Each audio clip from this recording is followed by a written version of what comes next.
नमस्कार बच्चों, कैसे हैं? ठीक ही होंगे आप लोग। चलें अपन आज 12th क्लास का जो पहला चैप्टर था उस पे अपन रिलेशन पर बात किए, टाइप्स ऑफ रिलेशन पर उसके क्वेश्चन किए। आज अपन फंक्शन की शुरुआत करते हैं, फलन की, प्रतिचित्रण की, मैपिंग की शुरुआत करते हैं। आप 11th में इसको पढ़ा होगा, अच्छे से नहीं पढ़ा है तो हमारे 11th के वीडियो पे जाके आप फंक्शन को पढ़ेंगे, अच्छे से आपको समझ में आएगा। हम थोड़ा सा बताने का प्रयास यहाँ करेंगे, ठीक? ये आपको बहुत अच्छे समझ में आएगा। पर एक बात सत्य है कि किसी चीज़ को देख लेना कि अच्छा है, दूसरा बना रहा है तो अच्छा है, पर जब अपने को उसको बनाना पड़ता है तो थोड़ा कठिनाई पड़ती है। इसका आप ध्यान रखोगे, है ना? तो जो चीज़ देखना है उसको आपको करना भी है, ये दिमाग में आप बात रखें। शुरू करते हैं फंक्शन, फलन। आपको केवल याद दिला रहे हैं 11th का फलन, फलन यानी फंक्शन। फंक्शन इसको अपन प्रतिचित्रण भी कहते हैं। क्या कहते हैं? प्रतिचित्रण यानी मैपिंग भी इसको कहते हैं। क्या बोलते हैं? मैपिंग भी बोलते हैं, पर ज़्यादा प्रचलित नाम फंक्शन है। आज हमको ऐसा लगता है कि आपको हम दृश्य दिखाते हैं कि कौन सा फंक्शन है, इसके लिए क्या शर्त है, आपको दिखाते हैं यहाँ पर ऐसे वेन डायग्राम के माध्यम से, है ना? आज उसकी आवश्यकता है हमको। तो अपन ये करते ये हैं कि एक सेट ए लेते हैं और एक सेट अपन बी लेते हैं। ए ले लिए और ए बी लिए, और ए से बी में एक मैपिंग है, ए से बी में, यानी F such that A to B. ठीक है? माने फंक्शन प्रतिचित्रण कहाँ से है? ए से बी में। बहुत ध्यान से देखिएगा, बहुत मजा आएगा। ए से बी में मैपिंग है। मान लेते हैं कि इस सेट में जो एलिमेंट है 1, 2 और 3 है, और इधर है ए, बी, सी और डी। आपको इसके पहले हम बता दें, केवल 11th का हम याद दिला रहे हैं आपको, हम कुछ ज़्यादा कर नहीं रहे हैं, 11th का याद दिला रहे हैं। पर यहाँ याद दिलाना बहुत आवश्यक है। ये जो सेट ए है, इस वाले सेट को अपन बोलते हैं प्रांत। क्या बोलते हैं? प्रांत। और बी वाले सेट को हम बोलते हैं सहप्रांत। याद आया होगा? इसको अपन बोलते थे डोमेन, और इसको बोलते थे अपन लोग कोडोमेन। को डोमेन ऐसा बोलते। माने ये समझ में आ गया कि ये डोमेन है पहले से। यदि F such that A to B लिखा है, यदि आपको हम बता दें लिखा है F such that A to B, तो आप इसको जानोगे कि ए सेट जो है तो डोमेन है। आप 12वीं पढ़ रहे हो, और इसको जानोगे कि ये क्या है? कोडोमेन है, सहप्रांत। ये आपके दिमाग में तुरंत आ जाना चाहिए। F such that A to B माने ए डोमेन है और बी कोडोमेन। ठीक, इतनी बात समझ में आ गई। हम फंक्शन बताने का प्रयास करते हैं कि F such that A to B function है कि नहीं है। इसके लिए शर्त है। शर्त क्या है? ए का प्रत्येक अवयव, ए के प्रत्येक अवयव की बी में प्रतिबिंब, प्रतिबिंब मतलब क्या? इमेज हो। हम इसके लिए शर्त बताया कि ए के प्रत्येक अवयव की बी में प्रतिबिंब। एक बात हमको बता दें कि जो बी का सेट यहाँ मिलेगा, ये सब क्या मिलेगा, क्या प्रतिबिंब मिलेगा। ये सब क्या होंगे, प्रतिबिंब इधर मिलेंगे। और इधर चूंकि ए से बी में है तो इधर प्रतिबिंब मिलेगा, तो इसके उल्टे में मिलेगा पूर्व प्रतिबिंब। क्या मिलेगा, पूर्व प्रतिबिंब, यानी क्या, प्री इमेज। प्री इमेज इधर मिलेगी आपको और इमेज इधर मिलेगी। बहुत ध्यान से आप देखिएगा, हम सब बताने का प्रयास करते हैं। ए के प्रत्येक अवयव की बी में प्रतिबिंब हो और ए के किसी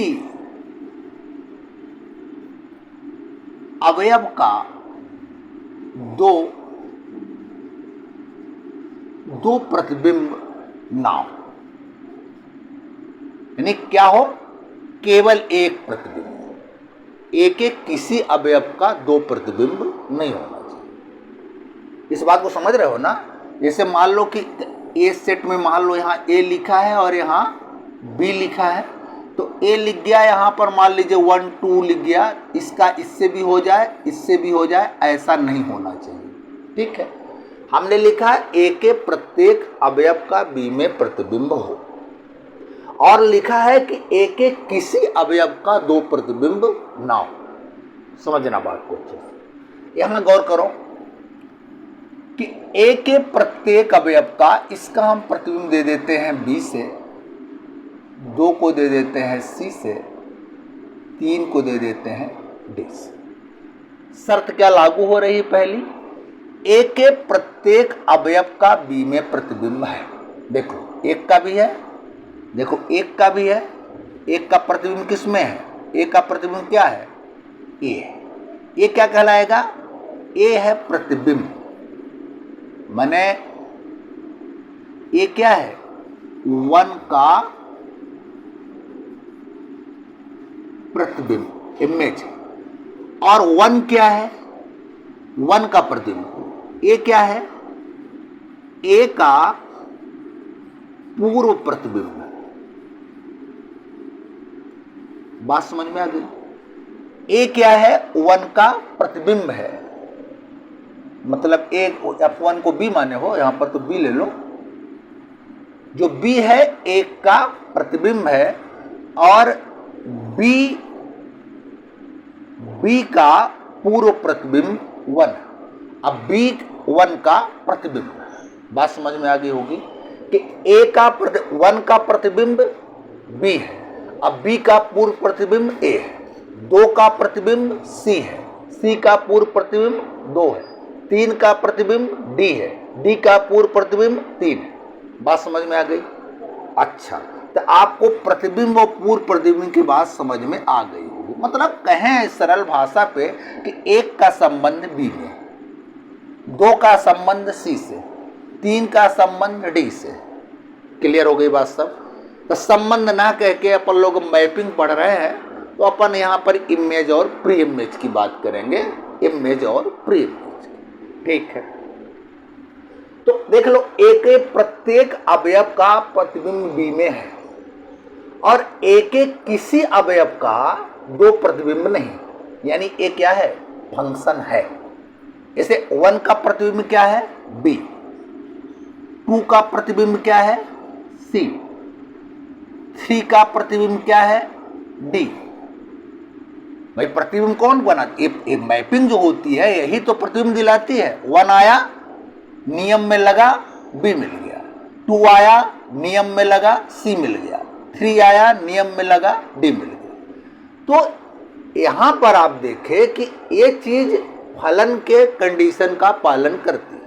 ए के प्रत्येक अवयव का बी में संबंध है, माने प्रतिबिंब है, और ए के किसी अवयव का दो प्रतिबिंब नहीं। ठीक है, बाकी फजूल का और हम कुछ नहीं बनाएंगे, केवल हमारी 2 शर्त आपको याद हो, यानी वो फंक्शन है।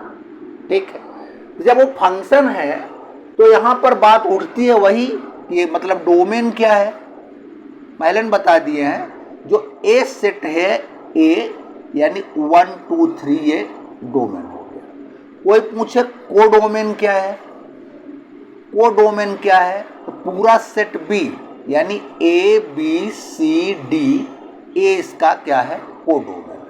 पर कोई पूछे कि इसका रेंज क्या है, रेंज क्या है इस फंक्शन का, तो जो जो मिला है, जो जो प्रतिबिंब तुमको मिला है, डी प्रतिबिंब, ये किसी का प्रतिबिंब नहीं है, एक नहीं लेंगे हम, है ना। तो रेंज में क्या क्या आ जाएगा तुम्हारा, बी सी और डी। बात समझ में आ गई। यहां पर बी का कोई अवयव खाली नहीं होना चाहिए, ए का अब बी के अवयव खाली हो इससे हमारा कोई मतलब नहीं है, मेरी शर्त दोनों लागू होना चाहिए। ठीक है, बात समझ में आया होगा। अब यहां से तुमको एक चीज दिख रही है कि जो रेंज था कहां से आया, बी से, तो यहां कह देते हैं कि रेंज जो है कोडोमेन का यानी रेंज को कहते हैं क्या, परिसर सह प्रांत का सबसेट होता है। देखो रेंज कहां से निकला है, रेंज कहां से निकला है, कोडोमेन से निकला है। तो ये बात तो आपकी पुरानी हो गई। अब हम जो चीज पढ़ेंगे, जो चीज जब हम पढ़ेंगे तो फंक्शन तो होगा ही, अब दिमाग में रख लो फंक्शन होगा। हमारे 12वीं क्लास में क्या है, फंक्शन के प्रकार है ना, तो वो फंक्शन तो होगा ही, हमको प्रकार पर दिमाग में रखना है। आपको हम फंक्शन के याद दिला दिए कि ए के सभी अवयव का प्रतिबिंब हो और ए के किसी अवयव का 2 प्रतिबिंब ना हो, मतलब बी में कुछ अवयव खाली हो, हमसे कोई लेना देना नहीं, वो फंक्शन है। यदि 2 कंडीशन लागू हो गई होगी तो आप इसको कॉपी कर लो, आपको केवल हमने याद दिलाया है। हमने केवल अब बात करेंगे जो मुख्य रूप से इसके प्रकार की, और उसमें भी महत्वपूर्ण प्रकार की हम बात करेंगे जो कि आपको जानना ही चाहिए। बाकी बिना मतलब का आप उलझा देंगे तो आप उसको केवल परिभाषा याद करके रह जाएंगे और उससे आप प्रॉब्लम सवाल नहीं लगा पाएंगे। ठीक है, हम उनको फोकस करेंगे विशेष रूप से जिनसे हमको सवाल आने हैं और जिनसे सवाल पूछे जाएंगे। ठीक है, तो पहला आता है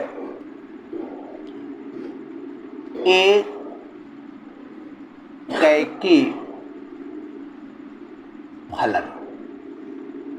एकैकी फलन हिंदी है इसका, इसको कहते हैं 1-1 फंक्शन। ये ज़्यादा चलता फिरता नाम है, हिंदी में भी इंग्लिश में भी 1-1 फंक्शन। अच्छा, इस 1-1 फंक्शन को एक और इसका नाम है, बहुत फेमस तो नहीं है पर अब थोड़ा लोग बहुत नाम लेने लगे हैं, है ना। इसको कहते हैं 1-1 को इंजेक्टिव फंक्शन भी कहते हैं। कैसा फंक्शन, इंजेक्टिव फंक्शन, इसको इंजेक्टिव फंक्शन भी बोलते हैं। दिमाग में आ गया। हम लोग क्या उनसे पढ़ रहे हैं, 1-1 फंक्शन पढ़ रहे हैं, इसको इंजेक्टिव फंक्शन भी बोलते हैं। ये हमारे लिए बहुत इंपॉर्टेंट है, दिमाग में रखना। हम क्या बोल रहे हैं, हम बोल रहे हैं कि f such that a to b क्या 1-1 है, क्या शर्त है। तो ये तो आप दिमाग में रख लो कि a चीज क्या है, प्रांत, हर बार बोलेंगे, और ये चीज अब क्या हो गई, सह प्रांत। क्यों हो गई, कि चूंकि ये फंक्शन है। ये फंक्शन यदि है तब डोमेन कोडोमेन मिल जाएगा और रेंज भी मिल जाएगा, फंक्शन है यदि तो। ठीक है, अब हम बात करते हैं 1-1 फंक्शन की, तो कहते हैं इसके लिए शर्त क्या है। शर्त देखो क्या है, बड़ी इंपॉर्टेंट बात है, शर्त इसकी क्या है।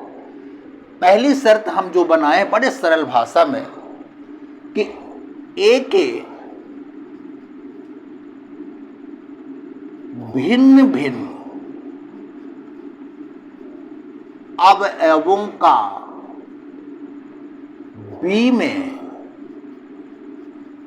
भिन्न भिन्न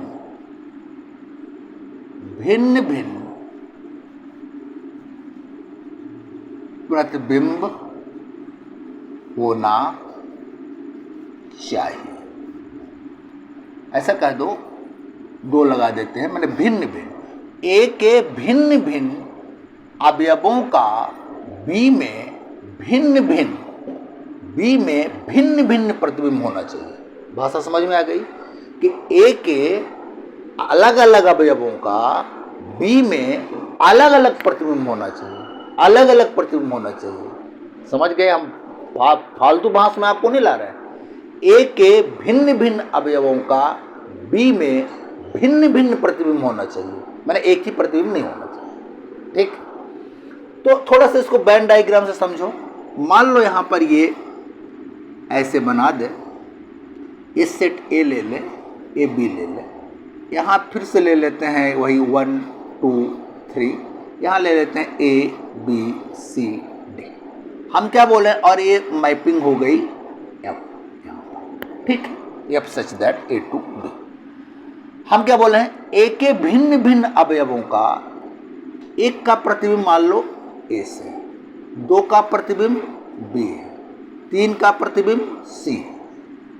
हम क्या बोले, ये तो सब बुक रहेगा, ये तो फलन है, तो ये तो कोई खाली रहेगा नहीं। सीधी सी बात है, समझ रहे हो ना भाई? ये तो खाली होने कोई सवाल है नहीं, फंक्शन ही नहीं होगा। तो फंक्शन है ये तुम्हारे दिमाग में पहले हो जाना चाहिए। फिर हम बात कर रहे हैं कि क्या वो 1 1 है, तो 1 1 के लिए शर्त है, मैंने क्या इंजेक्टिव है, तो ए के भिन्न भिन्न अवयवों का, देखो ए का 1 का प्रतिबिंब ए है, 2 का बी है, सी का 3, देख लो सभी के भिन्न भिन्न अवयवों का प्रतिबिंब भिन्न भिन्न है ना, भिन्न। देखो 1 का ए है, 2 का बी है, 3 का सी है। बी के अवयव में हम कोई कमेंट नहीं करें, हम सब ए के सेट में कमेंट कर रहे हैं। अभी तक जो हम कमेंट कर रहे हैं केवल सेट ए में कमेंट कर रहे हैं कि ए के भिन्न भिन्न अवयवों का बी में भिन्न भिन्न प्रतिबिंब। देखो यदि, और हम कुछ नहीं बोल रहे हैं, और हम कुछ नहीं बनाएंगे आपको बिना मतलब उलझाने के लिए, ए भी बना दे चित्र, ए भी बना दें, ए भी बना दे ना।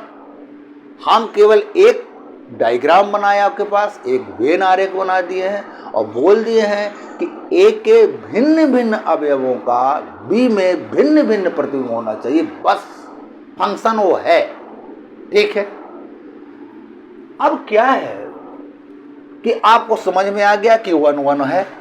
अब इसी से सवाल आएंगे, तुमको 1 1 चेक करना पड़ेगा, आपको 1 1 आपको चेक करना पड़ेगा। बड़ी इंपॉर्टेंट चीज है, 12वीं के लिए बहुत बेहद इंपॉर्टेंट चीज। ठीक है, अब जब आपको ये पता चल जाए कि यह 1 1 है, हम आइडिया बताएंगे सवाल में कि आपको अंदाज हो जाएगा कि ये 1 1 है, तो इसके लिए एक मेथड अप्लाई करते हैं। ये तो आप देखने के लिए हो गया, बताने देखने के लिए बात तो बहुत सरल दिख रही है। अप्लाई कैसे करना है, तो आप इसको अप्लाई ऐसे करोगे, आपको हम बता दें कैसे करेंगे अप्लाई, कि x1 और x2 मानेंगे कि ए का अवयव है। किसका है? डोमेन। अब फिर क्या करेंगे कि f x1 निकालेंगे, माने x1 का प्रतिबिंब और x2 का प्रतिबिंब मानेंगे कि बराबर है। तो इससे हमको क्या दिखा देना है, इससे क्या दिखा देना है कि x1 इक्वल टू कितना x2। इतना काम हम लोग करेंगे। यदि वह 1 1 है, यदि 1 1 है तो a से 2 अवयव ले लेंगे, उसको नियम में लगा देंगे, यानी f(x1) क्या हो गया? रेंज हो गया। f(x1) क्या हो गया? रेंज हो गया ना, प्रतिबिंब हो गया ना। इन 2 प्रतिबिंबों को बराबर कर देंगे और सिद्ध कर देंगे कि ये दोनों एलिमेंट बराबर है। भाई 2 एलिमेंट बराबर है तो दोनों का सेम प्रतिबिंब होगा, बस बात खत्म हो जाएगी। तो कह देंगे कि 1 1 है। तो हमारी बात आपको समझ में आई होगी कि इसको इंजेक्टिव फंक्शन बोलते हैं। 1 1 फंक्शन को, एकाकी फलन को 1 1 फंक्शन ज़्यादा फेमस है, इसको इंजेक्टिव फंक्शन भी बोलते हैं। देख लेना कि यदि ये 1 1 है तो इस शर्त लागू होनी चाहिए, बाकी बात नहीं करेंगे। मैथमेटिकली इसको कैसे दिखाएंगे ये भी हम सवाल में दिखाएंगे, आपको केवल आगाह कर रहे हैं कि इस तरह का सवाल अपन लोग करेंगे। ठीक है, और तो बाकी सब ठीक है। ये डोमेन हो गया, को डोमेन हो गया, ये सब रेंज निकल गया। रेंज भी इसका सबसेट है, आप देख रहे हो, ये बताने की ज़रूरत आपको नहीं है यहाँ पर। ठीक है, अब बात करते हैं, ये एक महत्वपूर्ण बात होगी 12वीं के लिए, ए के भिन्न भिन्न अवयवों का बी में भिन्न भिन्न प्रतिबिंब होना चाहिए, बस वो 1-1 है। ठीक है, अब दूसरे फंक्शन की प्रकार की बात करते हैं, फंक्शन के दूसरे प्रकार की, मैपिंग के दूसरे प्रकार की बात करते हैं, उसको आप देखोगे। ठीक है, ये भी बड़ा इंपॉर्टेंट है, और ये दोनों यदि बन गए मान लो तो 12वीं में तुम्हारा 100% कोर्स कवर हो। अब बाकी जो फंक्शन किताबों में लिखे रहते हैं ना, और वो तुम ऐसे चुटकी से जान जाओगे कि ये नहीं है, ये है। बिना मतलब का हमारे एक बनाएंगे यहाँ पर, आप कंफ्यूज हो जाओगे, अपने मतलब से हट जाओगे। 1-1 आप फंक्शन जानो अच्छे से क्या है, उसका डोमेन, कोडोमेन, रेंज जानो, बात खत्म। इसके बाद 1-1 जानो कि इंजेक्टिव फंक्शन के लिए क्या शर्त है, कैसे प्रूव करना है। और दूसरा फंक्शन आता है, वो बड़ा इंपॉर्टेंट है, इसको कहते हैं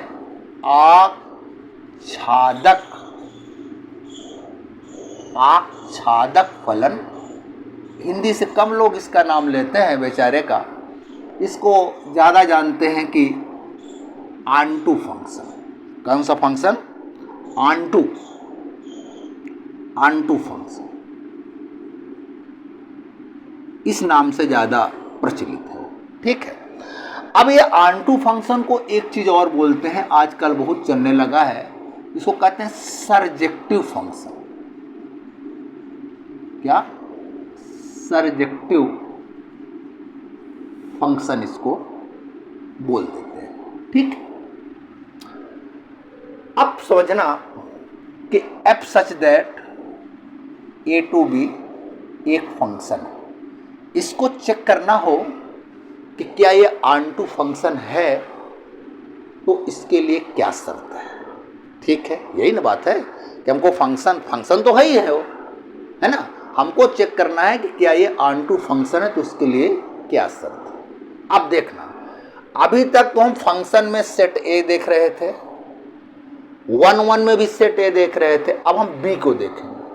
क्या लिखेंगे? एक लाइन के बाद बोलते हैं, देखना बहुत अच्छे से दिमाग रखना, बी के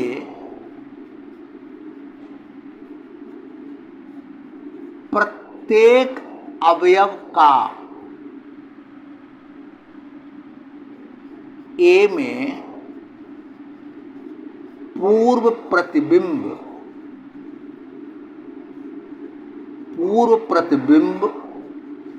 होना चाहिए, बस खत्म बात। बी के प्रत्येक अवयव का ए में पूर्व प्रतिबिंब होना चाहिए, मतलब ए के अवयव का सबका प्रतिबिंब है। समझो, हम ये कहते हैं कि मान लो, फिर से लेते हैं, मान लो ए बी, वही ले लेते हैं 1 2 3 A B C D, और ये मैपिंग F देते हैं। आंटू चेक करना है, हम बोले हैं कि B के प्रत्येक अवयव का A में पूर्व प्रतिबिंब हो, D को हटाना पड़ेगा यहाँ पर, ध्यान रखिएगा। तो A के प्रत्येक अवयव, A का इससे है, B का पूर्व प्रतिबिंब ये है, C का पूर्व प्रतिबिंब 3 है। नहीं समझ रहे हो?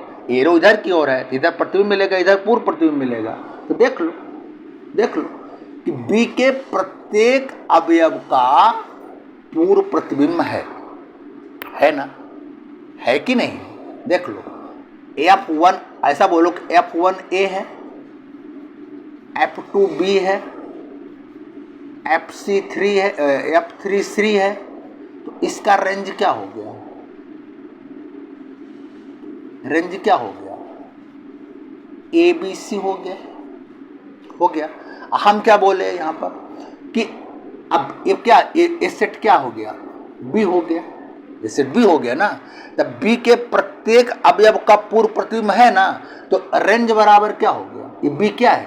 रेंज बराबर क्या हो गया? कोडोमेन हो गया। रेंज बराबर कोडोमेन, बड़ी इंपॉर्टेंट बात है। यदि रेंज, उल्टा सोच लो, चाहे यदि रेंज यानी यही ना, रेंज कहाँ मिलता है? कोडोमेन में मिलता है। माने रेंज बराबर कोडोमेन हो गया। रेंज बराबर क्या हो गया? कोडोमेन यदि हो गया, रेंज बराबर कोडोमेन यदि आ गया, तो जान जाओ कि ये जो फंक्शन है ये कैसा है, ऑनटू। क्या बोले हैं, बी के प्रत्येक अवयव का ए में पूर्व प्रतिबिंब होना चाहिए। देख लो, पूर्व प्रतिबिंब यदि है तो ये सब इनके रेंज हो जाएंगे। हम कहते हैं इनके जब पूर्व प्रतिबिंब है तो ये सब क्या हो जाएंगे, इस फंक्शन के रेंज हो जाएंगे, तो रेंज कोडोमेन के बराबर हो जाएगा, है ना। यदि रेंज कोडोमेन के बराबर हो गया तो फिर फंक्शन कैसा हो जाएगा, ऑनटू फंक्शन हो जाएगा। कैसा फंक्शन हो जाएगा, ऑनटू फंक्शन। वेरी इंपॉर्टेंट बात है, यहाँ सेट बी को देखना है कि कोडोमेन का कोई भी अवयव खाली नहीं होना चाहिए। एक तो नहीं होगा, फंक्शन ही नहीं होगा। फंक्शन है तब की हम बात कर रहे हैं, बी के प्रत्येक अवयव का पूर्व प्रतिबिंब होना चाहिए। यानी कहें उस फंक्शन का रेंज कोडोमेन के यदि बराबर हो गया तो वो फंक्शन क्या हो जाएगा, ऑनटू फंक्शन हो जाएगा, आच्छादक फलन हो जाएगा। बात समझ में आ गई, बात समझ में आ गई। अब आपको यही चीज प्रूव करना है ऑनटू के लिए।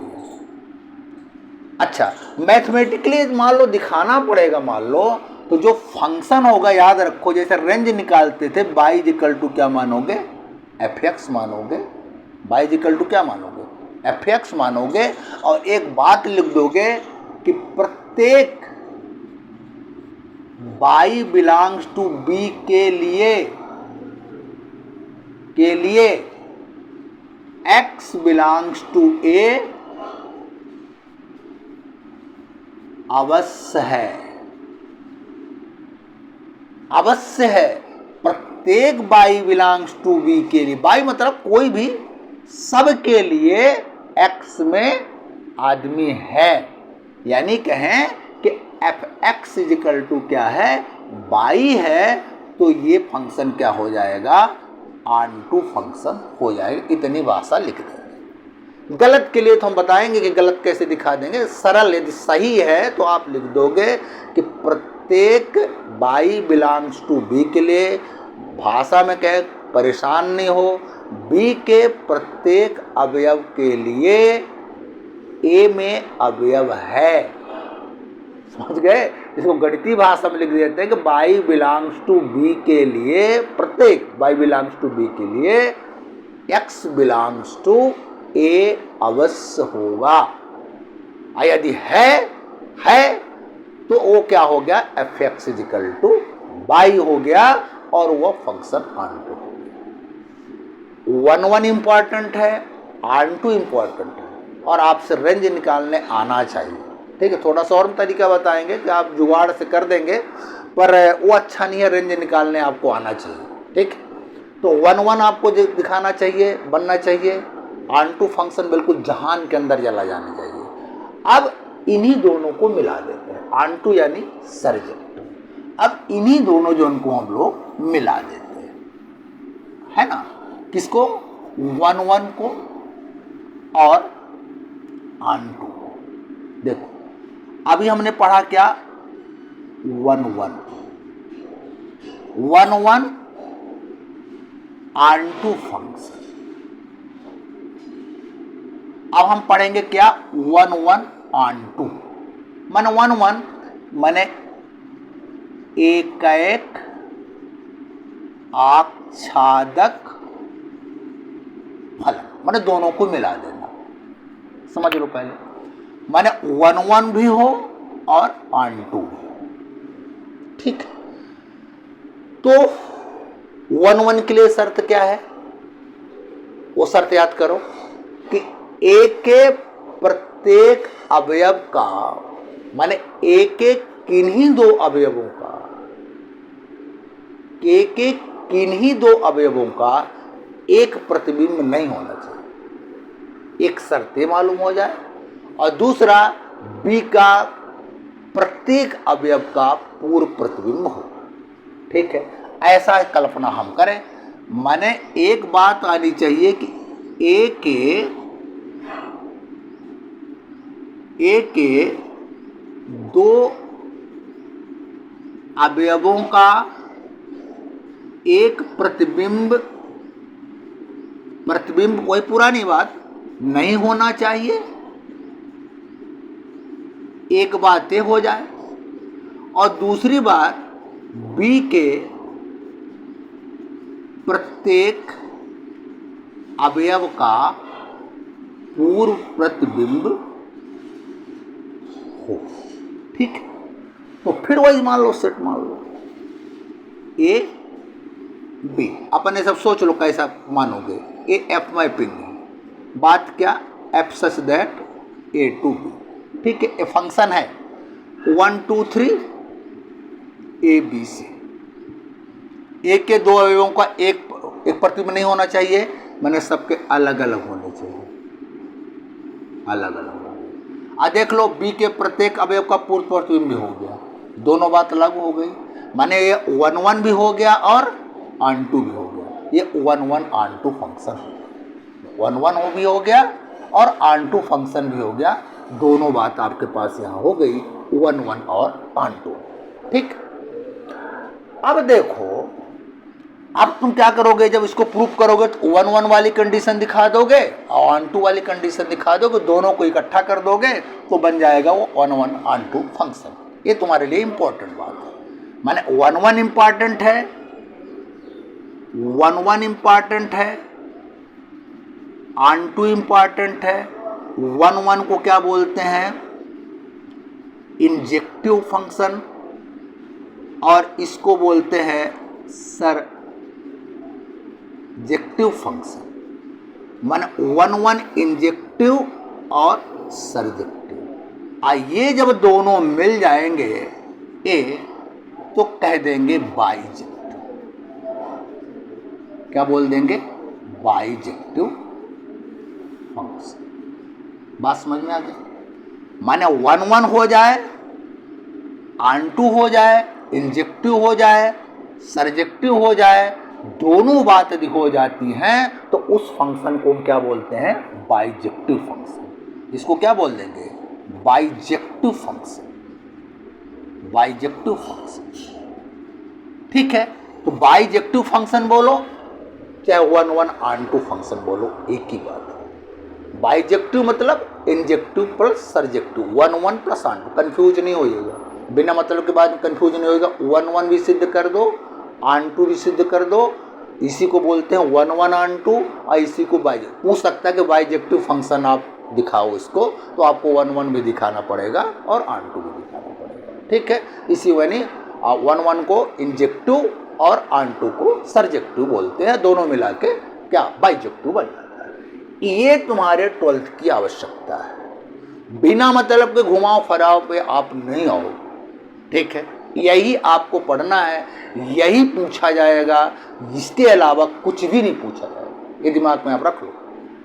अब ये बाइजेक्टिव फंक्शन से आगे चल के हम लोग, यदि कोई फंक्शन जब बाइजेक्टिव हो जाएगा तभी हम इन्वर्स निकाल पाएंगे। क्या निकाल पाएंगे, आगे हम बात करेंगे प्रतिलोम। माने सारी आवश्यकता किसकी है, 1 1 और ऑन टू। 1 1 बनना चाहिए आपसे, ऑन टू निकालने बनना चाहिए, तो दोनों मिला दोगे तो बाइजेक्टिव आप बना लोगे।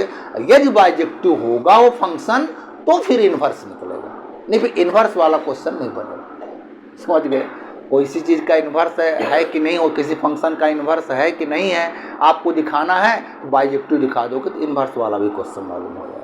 मन इतना इम्पॉर्टेंट है। 12वीं की यदि सबसे ज़्यादा फंक्शन की ज़रूरत है तो बाइजेक्टिव की। किसकी ज़रूरत है, बाइजेक्टिव की, बाइजेक्टिव की, दिमाग में रखे रहना, यानी 1 1 प्लस ऑन टू। ठीक है, ये अच्छे से दिमाग में रखाना। अब बुक में एक चीज और लिखी है, अब हम तुमको, अब तुम्हारा आवश्यकता 12th की खत्म हो गई, अब हम बुक में बताते हैं कि और क्या क्या लिखा है। ठीक है, और क्या क्या लिखा है। अब तुम्हारी 12वीं खत्म, टेंशन खत्म हो जाए, अब तुमको किसी को याद नहीं रखना है। ठीक है, अभी हम 1 1 किसको बताए, 1 1 किसको बताए, 1 1 फंक्शन का ग्राफ ए चीज बना दें, ए बी ऐसे, यानी ए बी सी, और क्या लिए थे 1 2 3 ए बी सी डी। ठीक है, इसका इससे बना लिए, इसका इससे बना लिए, इसका इससे बना लिए, फंक्शन तो होने चाहिए।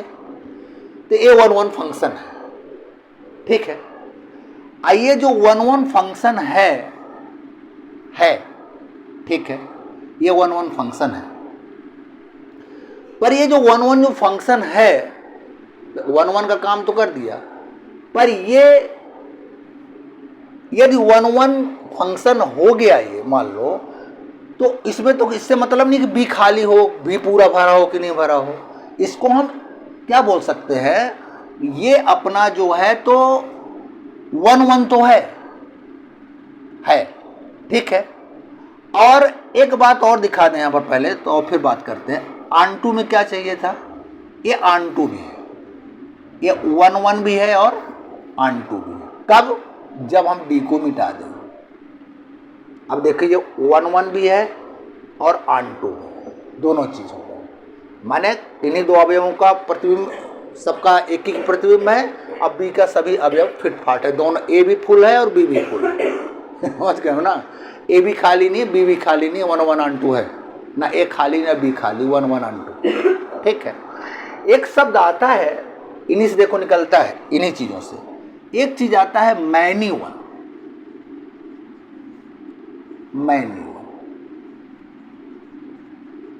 ठीक है, केवल हम आपको केवल बताए देते हैं। माने बहु एक फलन कह सकते हो इसको, बहु एक फलन बोल सकते। ठीक है, इसका हम तुमको नजारा दिखाते हैं ऐसे। ये एफ है, ये ए है, ये बी है, ये लिखा है ए बी सी, फिर वही ले लेते हैं 1 2 3, ये लिखा ए बी सी डी। 1 का ए से, 2 का बी से, 3 का बी से। देखो ये 1 1 तो नहीं है, बात दिमाग में, 1 1 तो नहीं है, क्योंकि ए के दो अवयवों का एक प्रतिबिंब हो गया। ठीक है, 1 1 नहीं है, पर ये मैनी वन है। मतलब कहें कि ए के दो अवयवों का एक प्रतिबिंब, माने ए के दो अवयवों का एक प्रतिबिंब हो गया। फंक्शन है ये, ए के दो अवयवों का एक प्रतिबिंब यदि हो गया तो मैनी वन हो गया। अब 1 1 नहीं रह गया ये, वही उल्टी हम बात बोले थे। यदि दो अवयवों को एक प्रतिबिंब हो गए तो फिर क्या बन गया, वो मैनी वन हो गया। ठीक, समझ में आ गया। अच्छा, एक चीज और लिखा होता है इनटू फंक्शन। एक क्या लिखा होता है, इनटू फंक्शन।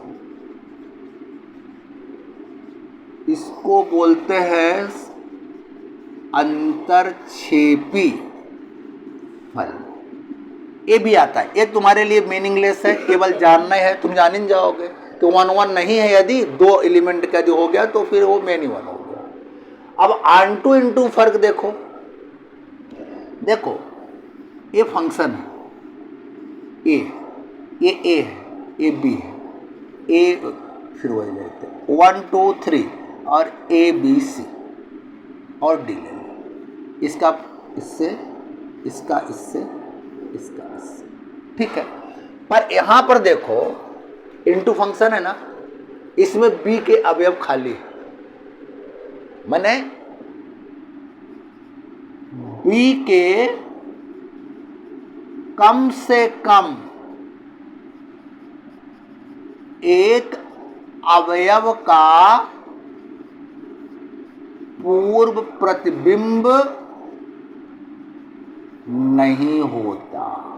देखो वहां पर था, आन2 में क्या था कि बी के प्रत्येक अवयव का पूर्व प्रतिबिंब था, तो कोई चीज आन2 नहीं तो फिर इनटू हो जाएगी।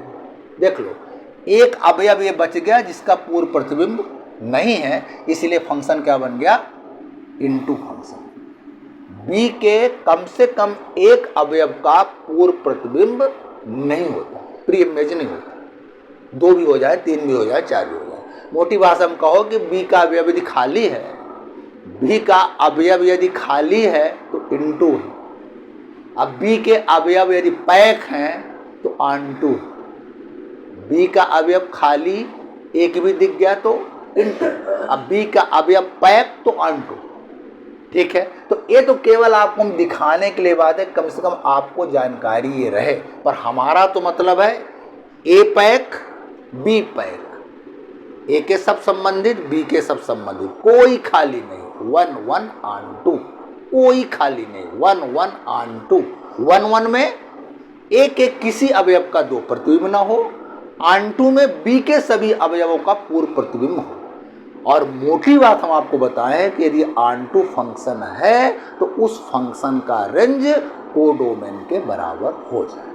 ठीक है, अब इसके अपन लोग सवाल करेंगे, तब आपको ये समझ में आएगा वास्तविक रूप से कि हम इसका यूज कर पाते हैं कि नहीं कर पाते। बिल्कुल छोटे छोटे सवाल लेके आपको आएंगे कि 1 1 कैसे, बच्चों को 1 1 में बड़ा मजा आता है, fx1 ये आया बनता है 1 1, ऑन टू में कलम रुक जाती है, तो बड़े रियलाइज कराएंगे।